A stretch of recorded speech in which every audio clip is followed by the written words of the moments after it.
기도드리겠습니다. 하나님 아버지 감사합니다. 농번기라서 우리의 마음도 바쁘고 할 일도 많이 있지만 하나님이 오늘은 하나님의 날이니 너희의 일을 멈추고 내게 와서 예배 드리라고 말씀하시며 우리가 순종하는 마음으로 이 자리에 왔습니다. 우리의 몸만 이 시간 이 자리에 있는 것이 아니라 우리의 마음도 온전히 하나님께 있는 그런 시간이 되게 도와 주시옵소서.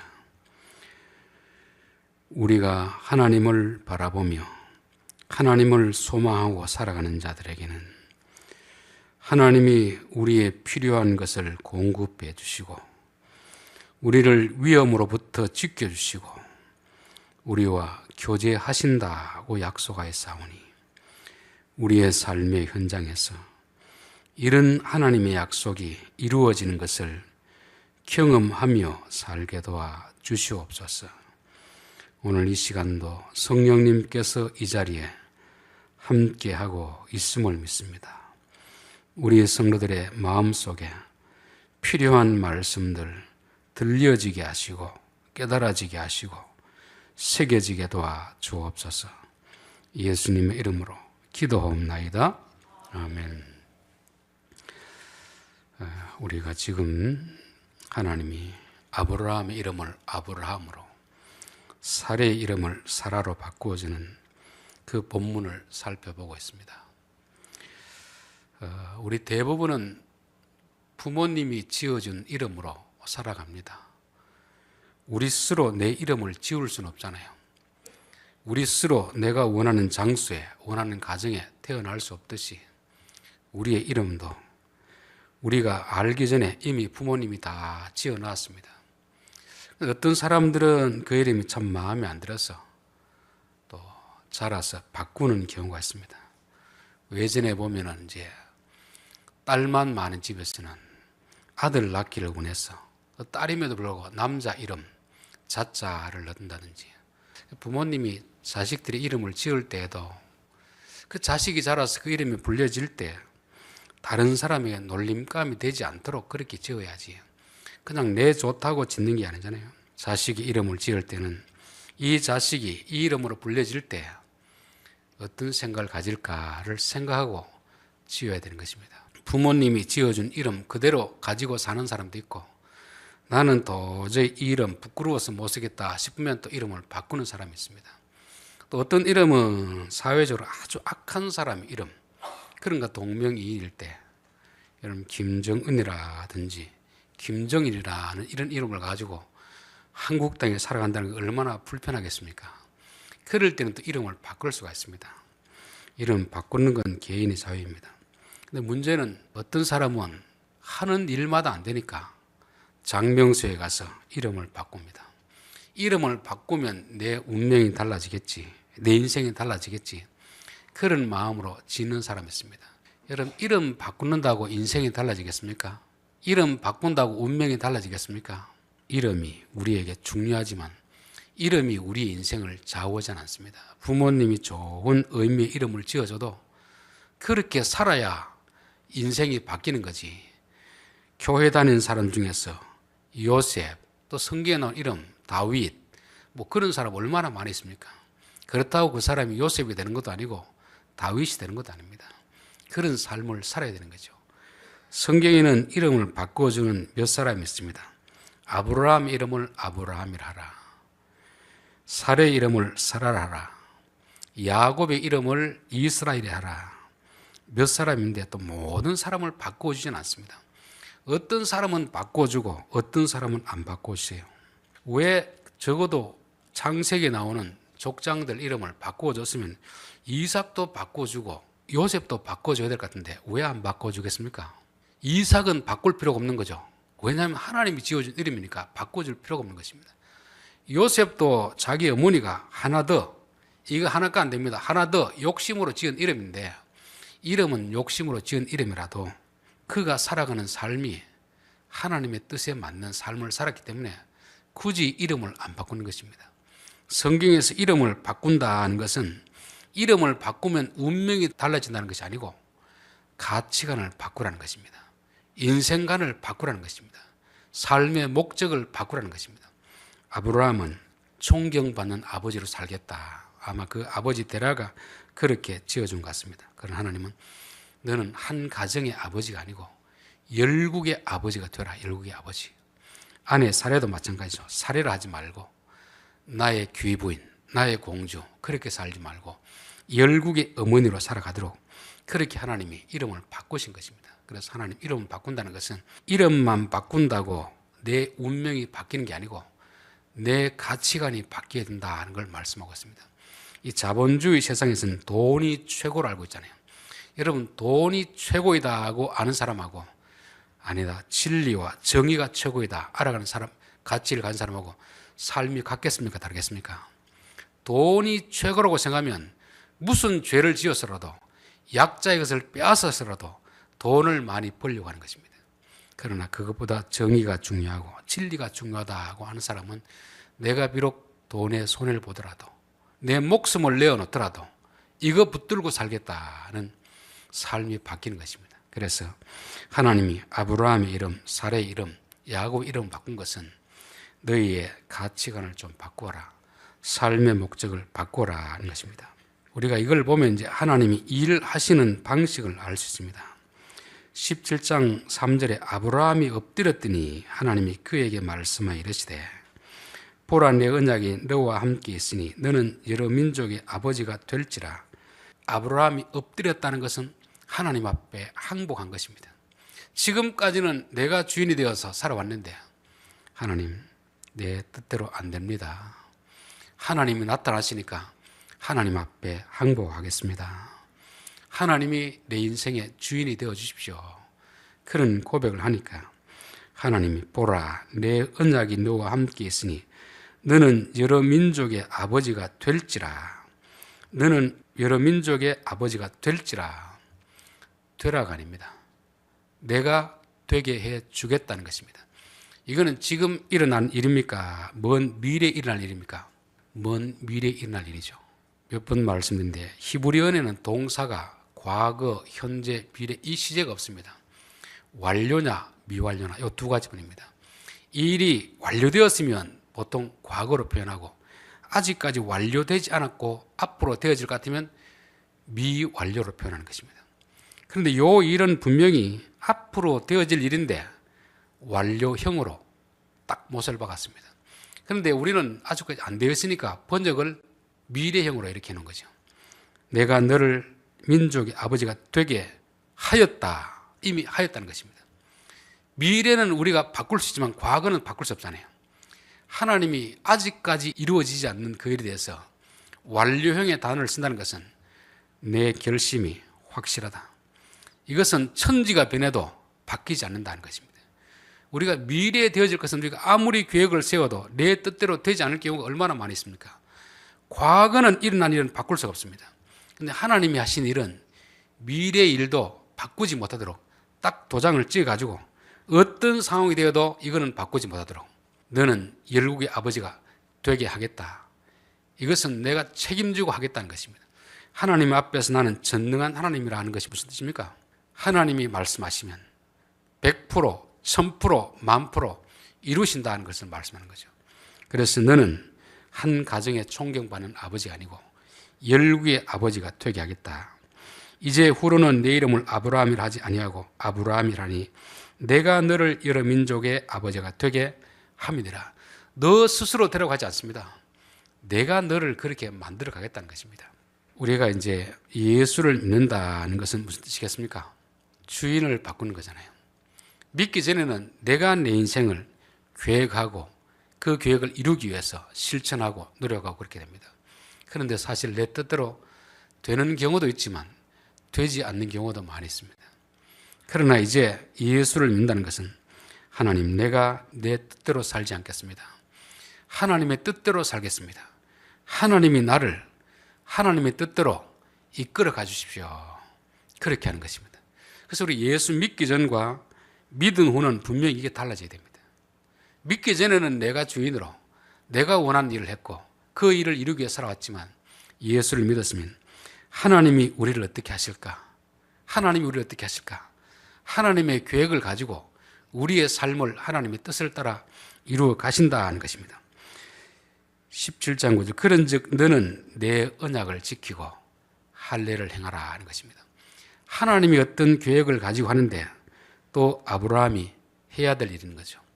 왜 이렇게 하냐 하면 하나님이 분명히 하나님의 뜻을 따라서 이루시는데 우리의 동의가 필요한 것입니다. 하나님은 강제적으로 우리를 끌고 가듯이 그렇게 가지 않습니다. 내가 너를 열국의 아버지가 되게 해줄 테니까 너는 할례를 행해라. 너가 이 부분에서 순종해야 내가 일을 할 수 있다는 걸 말씀하고 있습니다. 이게 하나님의 인격성입니다. 하나님이 사람을 통해서 민족을 주는데, 열국의 민족을 주는데 만약에 남자가 결혼을 안 한다. 하나님이 열국의 아들을 줄 수 있겠습니까? 물론 예수님처럼 그렇게 할 수 있지만 그런 일은 인류 역사 단 한 번. 그 외의 경우는 자식을 줄 때는 남자와 여자의 결혼을 통해 주는 것입니다. 결혼하지 않으면 하나님이 어떻게 할 수 없는 거예요. 능력이 부족해서가 아니라 하나님의 인격성 때문에 그런 것입니다. 결혼을 하더라도 부인이 자식을 난 가지지 않겠다. 고집을 피우면 하나님도 어떻게 할 수가 없습니다. 그래서 우리가 구원이라는 것은 구원할 때는 우리의 의지와 상관없이 하나님이 시작하지만 구원해 놓은 다음에 그때부터는 우리의 협조, 우리의 순종을 통해서 이루어지는 것입니다. 하나님이 분명히 큰 민족을 이루어 주겠다 해도 내가 순종하지 않으면 하나님도 어떻게 할 수 없는 그런 것을 말씀하고 있습니다. 그 다음에 15절 하나님이 또 아브라함에게 이르시되 너는 내 아내 사레 이름을 사레라 하지 말고 사라라 하라. 내가 그녀에게 복을 주어 그가 내게 아들을 낳아 주게 하며 내가 그에게 복을 주어 그를 여러 민족의 어머니가 되게 하리니. 여기도 되게 하리니 여기 완령입니다. 이것도 이미 도장을 꽉 찍고 이거는 변함이 없다. 어떤 일이 있어나도 이 사실은 변함이 없다. 저는 이런 걸 볼 때마다 참 은혜가 됩니다. 우리는 미래가 불안하잖아요. 하나님이 나를 구원해 놓고 혹시 내가 또 믿음 생활 잘 못하면 지옥 보내는 거 아닌가, 그런 걱정할 필요 없습니다. 하나님이 우리를 선택했으면 하나님은 반드시 그 일을 이루어 나가신다는 것입니다. 그런데 우리가 고집 피우고 잘 안 하면 시간이 좀 걸리고 과정이 좀 복잡해지는 거죠. 이삭처럼 순종을 잘하면 순탄하게 하나님 뜻이 이루어지는 것이고, 야곱처럼 고집 피우고 자기 꾀를 쓰고 이렇게 하면 돌아서 시간이 걸려서 나는 험악한 세월을 살았습니다. 이게 자랑이 아니잖아요. 진작 하나님 앞에 순종했더라면 그렇게 고생 안 해도 되는데, 야곱은 자기가 똑똑하다고 생각하니까 아버지 속이고 형님 속이고 그렇게 살면서 결국은 자기가 속는 인생이 되지 않습니까? 하나님은 선택한 백성, 택하신 백성들, 내가 너를 이렇게 하겠다 딱 못을 박아버리는 것입니다. 그래서 아브라함이라 할 때도 그렇고 사라라 할 때도 완료형 단어를 쓰는 게 이거는 불변한 것이다. 이미 도장을 찍었기 때문에 누구도 바꿀 수 없는 것이다 하는 것을 말씀하고 있습니다. 그런데 사레의 이름을 바꾸려면 누구한테 언언을 해야 되겠습니까? 사레 본인에게 언언을 해야 되겠습니까? 아브라함에게 언언을 해야 되겠습니까? 사레에게 말했어. 너의 이름을 이제는 사레라 하지 말고 사라라 이렇게 해야 될 텐데 아브라함에게 하는 이유가 뭐겠습니까? 지금이야 남자 여자가 다 동등하게 이렇게 대우를 받지만 4,000년 전에, 아니 4,000년 전까지 살 필요 없습니다. 우리 윗대 조선시대만 하더라도 여자들은 아무런 주권이 없었습니다.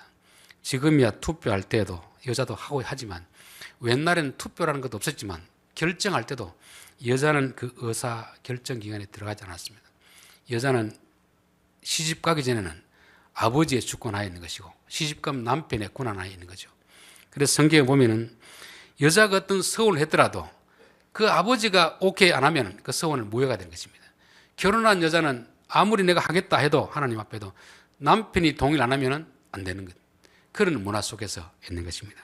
그래서 하나님은 내가 네 아내를 열국의 어머니가 되게 할 텐데 너가 여기에 동의하겠느냐, 너가 사례를 사라로 볼 수 있겠느냐 먼저 아브라함에게 물어보시는 것입니다. 너가 동의하면 내가 내 계획을 진행시켜 나겠다는 것을 말씀하는 것입니다. 여러분, 지난주 감설명이 있죠. 아브라함을 아브라함이라고 부를 때는 그 이름에 해라는 히브리 알파벳이 들어갑니다. 그거는 여호와의 약자입니다. 여호와의 약자. 그래서 아브라함아, 너 인생에 너가 주인이 되지 말고 너 인생에 하나님을 집어넣어라. 하나님을 넣고 하나님이 주인 되게 하라. 그러면 너는 한 가정의 아버지가 아니고 열국의 아버지가 될 것이다 말씀하는 것이고, 사례는 나의 공주, 나의 분입니다. 근데 아브라함에게 나의 요걸 떼내라. 너의 아내만이 아니고 열국의 어머니가 되게 하리라. 너가 요거 동의할 수 있느냐?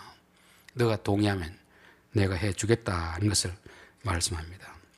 예전에 우리 조선시대만 하더라도 여자들은 그냥 집 안에만 있어야 되는, 가정의 남편을 위해서 자식만 낳고 그렇게 살아야 되는 그런 운명을 안고 살았습니다. 그러나 기독교가 들어오고부터 이제는 여자는 가정에만 있는 것이 아니고 여자가 능력이 있으면 가정 밖으로 나와서도 활동할 수 있는 이런 자유가 주어졌습니다. 하나님 지금 그걸 말하는 거죠. 너희 아내, 너를 위해서 밥만 지어주고 그렇게 사는 아내가 아니고 이제는 사례도 사라의 어떤 의무가 있다. 의무가 아니고 자기의 능력을 발휘할 수 있는 그런 공간으로 네가 놓아줄 수 있겠느냐, 그것을 물어보는 것입니다. 그래야 하나님이 사례로 만들어 가실 거 아닙니까? 예전에, 오래전에 부산에 있는 큰 교회 목사님이 와서 김기총 집회를 했습니다. 그때 그분이 한 이야기를 듣고 제가 참 감동을 받았었는데, 자기가 환갑이 되고 나서 60이 되고 나서 자기 아내를 주방에서 자유케 해줬다는 것입니다. 그 전까지는 뭐 아침 저녁 남편이 해서 밥을 차려주고 뭐 이렇게 청소도 하고 이렇게 했는데, 여보 60까지는 당신이 나를 위해서 그렇게 했으니까 이제 남은 생에는 당신을 위해서 하십시오. 당신이 배우고 싶으면 배우고 가서 세미나 하려고 하면 하시고, 그렇게 이제 좀 더 크게 쓰임 받기를 원합니다. 그렇게 해서 아내에게 주방으로부터 자유함을 허락해 주셨다는 이야기를 듣고 참 감동을 받았습니다. 그래서 저도 다는 못하고 나도 아내에게 자유를 줘야 되겠다. 그래서 아침은 안 먹을 테니까 당신은 아침에 자유하십시오. 여러분, 우리 지동에 있는 남자분들도 아내로 하여금 나의 아내에서 열국의 어머니가 되게 하도록 자유를 주십시오. 내 가정에 밥만 하는 밥순이로만 두지 마시고 아내에게도 재능이 있으면 그 재능을 좀 더 활용할 수 있도록, 사회적으로 좀 이렇게 활동할 수 있도록 그 길을 열어주셔야 됩니다. 남편이 열어주셔야 하나님이 쓸 수 있는데 남편이 안 열어주는데 어떻게 하나님이 쓸 수가 있겠습니까? 너의 아내의 이름을 사례라 하지 말고 사라라 하라.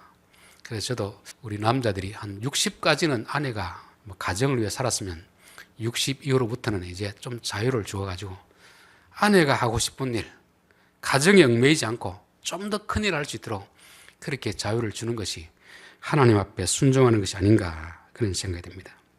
17절, 아브라함이 엎드려 웃으며 심중에 이르되 100세 된 사람이 어찌 자식을 낳을까, 사라는 90세니 어찌 생산하리 하고, 하나님이 내가 내 아내를 통해서 열국의 어머니가 되게 하리라 하나님 말씀하니까 아브라함이 속으로 기득기득 웃습니다.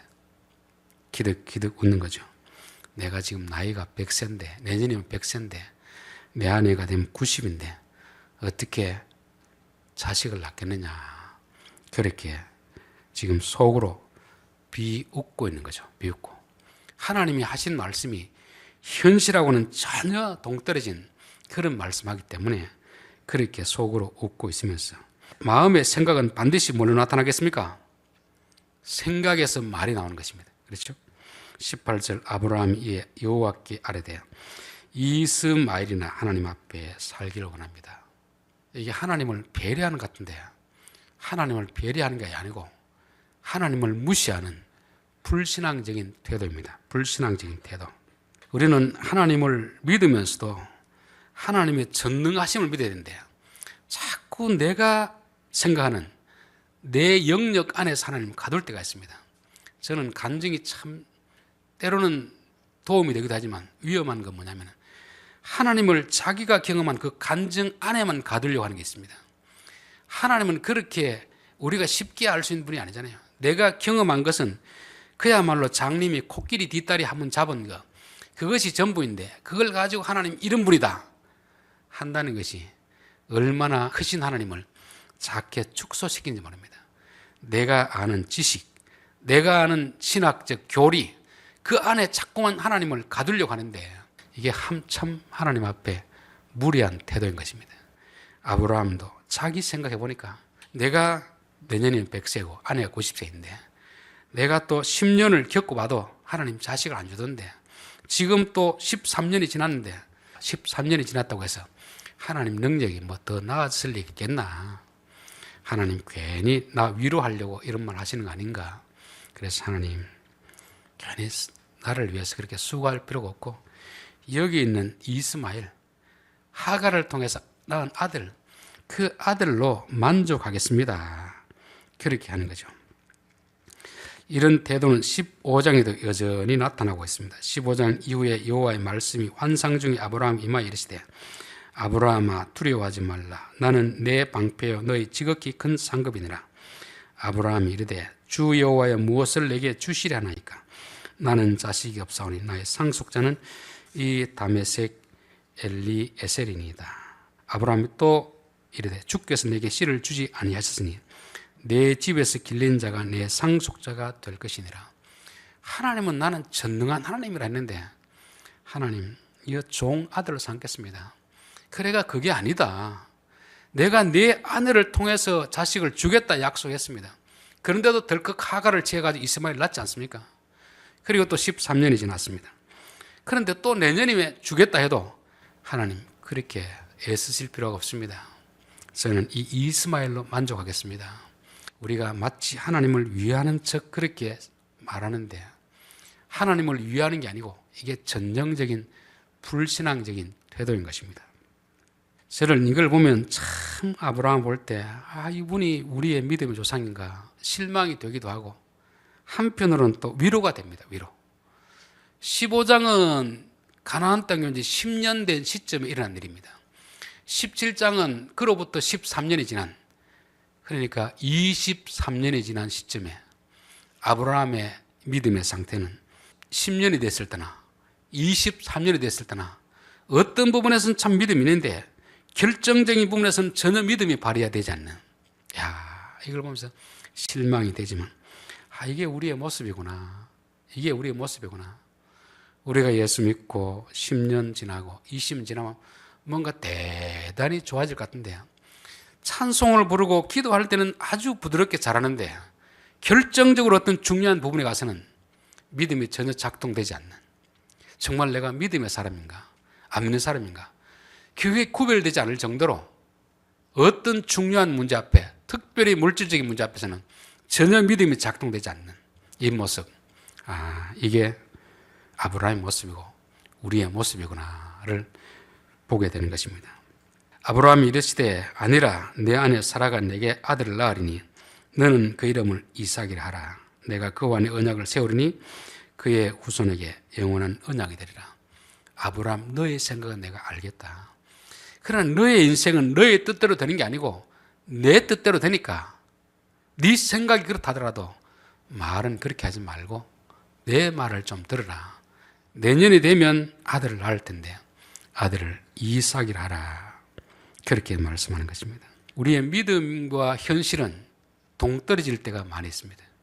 전혀 이해할 수 없는, 아들이 지금 하나도 없고 99세가 되도록 아들이 없는데 내년이 된다고 해서 무슨 천지개벽이라는 것도 아닌데 하나님 그렇게 말씀하니까 하나님 그런 이야기 하지 마십시오. 지금까지도 내가 참았는데 남은 생에도 그냥 이렇게 살다가 죽겠습니다.